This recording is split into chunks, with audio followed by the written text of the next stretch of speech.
horse manure was delivered and put on one of the beds, some of it, the rest will go on the rest of them. Lovely job done. More than a half left now. Of course I was using the wheelbarrow and a piece of wood to nicely roll over the bed edge.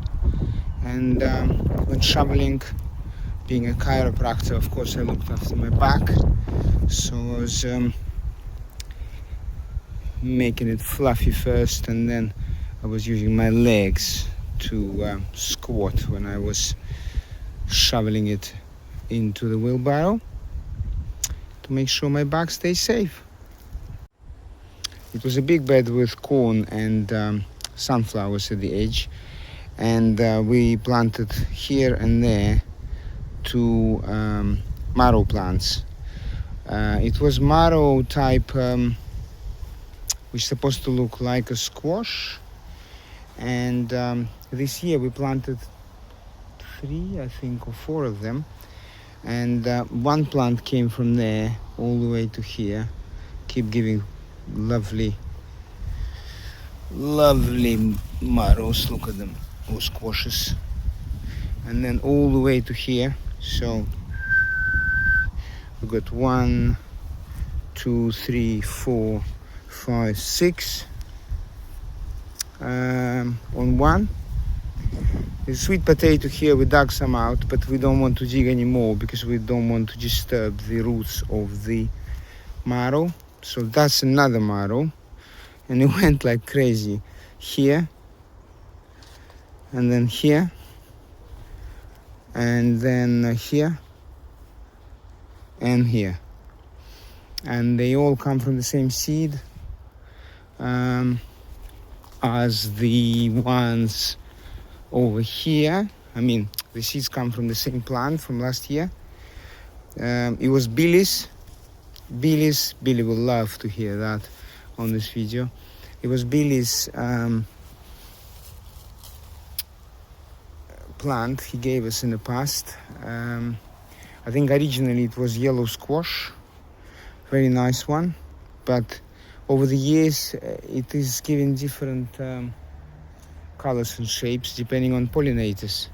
And funny enough, this time we already picked some, and they were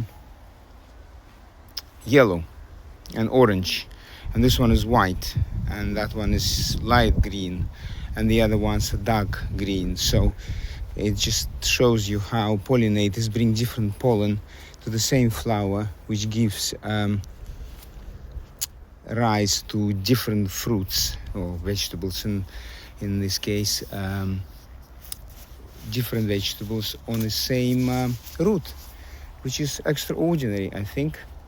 And then the other thing about this particular bed, very boring, is that use of space. So it was lots of corn in the middle and the sunflower at the edge, but the marrow kept growing under, and when this was removed, the corn was removed and the sunflower was removed, the marrows just go crazy now, and they keep using this space. All right, nice. So what have we done this couple of weeks? We cut the grass beautifully, and the grass went onto this bed to mulch it, to cover the weeds and to feed the soil. So all of this grass was cut nicely, and some beds were repaired in a way that the weeds were removed, and the beetroot was dug out, and the herbs were taken out for seeds. This bed is incredible. This is a good example of how we use no-dig method. There's some grass on the top. Under the grass there are wood chippings, you know, and this is the soil from last year. So about that much, yeah, of greenery now went on, and by the spring it will be ready for planting. No weeds growing, no digging involved, just fill it up with greens and wait for the magic next year. Of course, this is celery, it will be juiced nicely, or actually I don't think it is celery, I think it's celeriac. It's supposed to be eaten and juiced. So amazing, healthy plants growing. And again, the globe artichokes story continues. They're super green, they're amazing. And I think, as I said earlier, because I don't chop these stalks, I leave them until they totally dry out. Some people say they give the energy, the strength, the nutrients back to the root, and that's why root springs out beautiful new growth. So instead of chopping it to the end when it's green, still green, we just leave it. And look at this. If it survives winter, we'll have a very, very early harvest of artichokes, you know.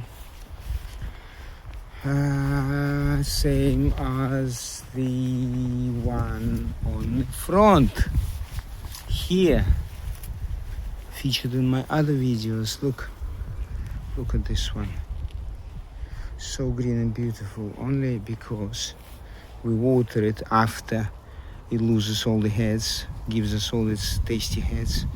We water it and we let the stalks to dry out, I think.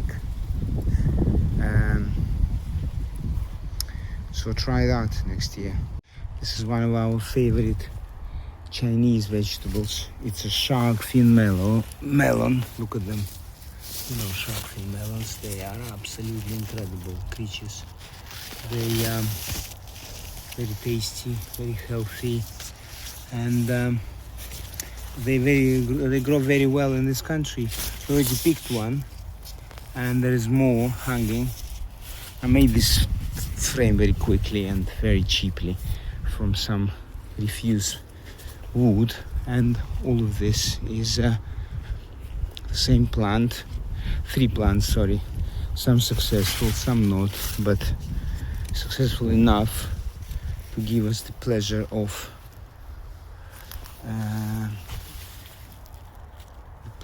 this amazing vegetable. Horse manure from yesterday is now covered with grass, kindly donated by our friends in countryside. Few big bags of grass, and now we can cover that for the winter to nicely prepare soil for next year.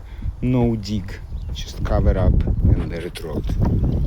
We've done the same here on this bed, except the green fresh grass came in first, and then we covered it with horse manure mixed with hay, and then later on we'll finish this part off, which still has some produce resting on it.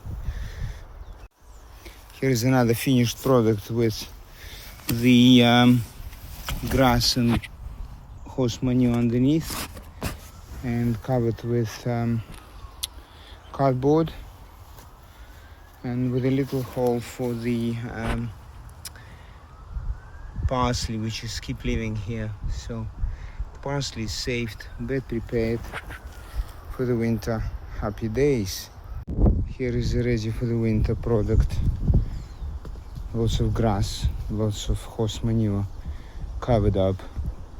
We don't use ties anymore, just wood and metal.